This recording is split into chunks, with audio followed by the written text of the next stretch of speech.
Regarding Canelo Triple G, what do you think is each fighter's kind of best weapon against the other one? Whether it be footwork, power, maybe a punch, stuff, whatever it is. Yeah, I think the X factor is power, because really, it's the power of Golovkin that, you know, when this fight was talked about a couple of years ago, I was the first one to say, it was 2 years, whatever it was. I was the first one to say that I think it'd be a mistake at that moment if Canelo's people fought him. They had the goose that lays the golden eggs, and you know, why put him in the fox house where he could get eaten up and there's no more golden eggs? And I thought it was wrong, and I even said, I said, wait till he gets older, you know. And they waited. They're pretty smart, those people. I didn't know they were that smart. They waited, and you know what? Because at that time, the reason why, and if people ask me, they throw a microphone in front of me, why shouldn't he fight him? Too big, too strong. Boom. Don't have to go any farther. Too big, too strong. Golovkin, too big, too strong.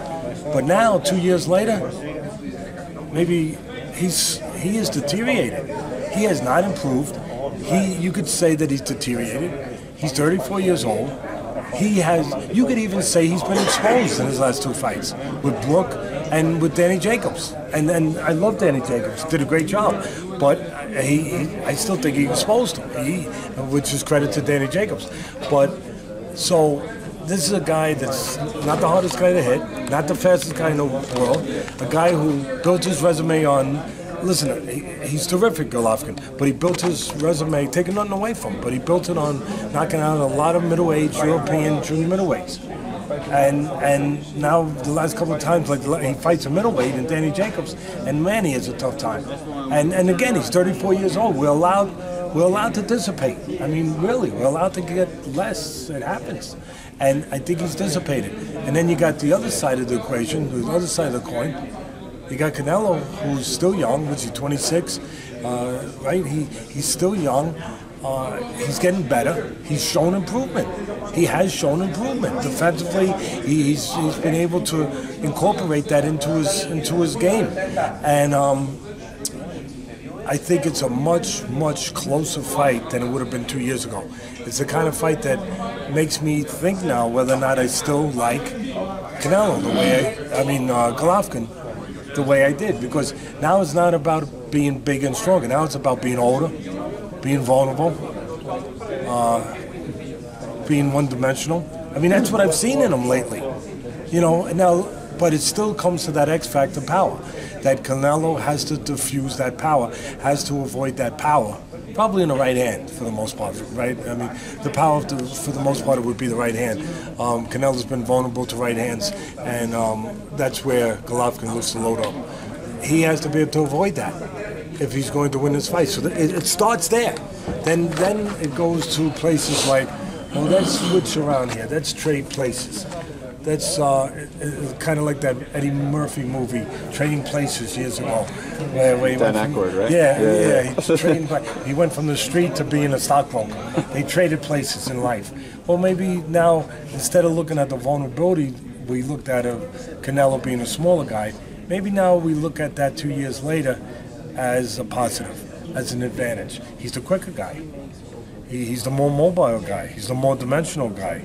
He's the more improved guy. Wow. Maybe he's the more confident guy. I mean, he's at his highest confident place that he could be at right now. So now that makes the fight really more intriguing for me, and much closer than it was 2 years ago. And the only thing, I had to do a fight plan for ESPN just the other day. They came down to New York to do it in one of my gyms that I run for my charity foundation, just to keep kids off the street. And one of the things I pointed out in the flaws of Canelo is that, I don't know, people picked this up on tape, but he has this, I had to look at the tape a couple times and say, wow, he's got this habit sometimes when he thinks a big shot's coming at him, that he does this. He literally does this. Sometimes he does this. And that I've seen. Yeah. That's the Mexican kind of. Well, I don't know if it's Mexican. I don't know what it is. I've never seen. They say like, yeah, you roll with. Yeah. No, but I mean, Duran was Panamanian. He was Mexican, but and Duran was pretty good, you know. But he rolled it. But it's like deep. Stays there. Yeah, and it's like he gets frozen in that lane. Big overhand right there. Yeah, and that's. I looked at it and I watched it again. I said, "Sorry, Teddy, watch it again before you go and make a fool out of yourself." and I saw it again. I said, "All right." It's funny because he caught Amir with that. Yeah, he fainted and everyone like that. And yeah, so when Canelo does that, that's the spot that still scares me, brings me back to 2 years ago when I was saying Golovkin too big, too strong. That's the spot where he could be too big, too strong if he gives him that spot. If he can eliminate that flaw in his game for the whole night, then I could see Canelo winning a fight. But that's a big if. Well, that's something he's been doing for the past 2 years. Why would he just change it out of nowhere for Golovkin? I mean, it's something you just can't change. It's a habit, a good or bad habit. You can change anything, my friend, if you're aware of it.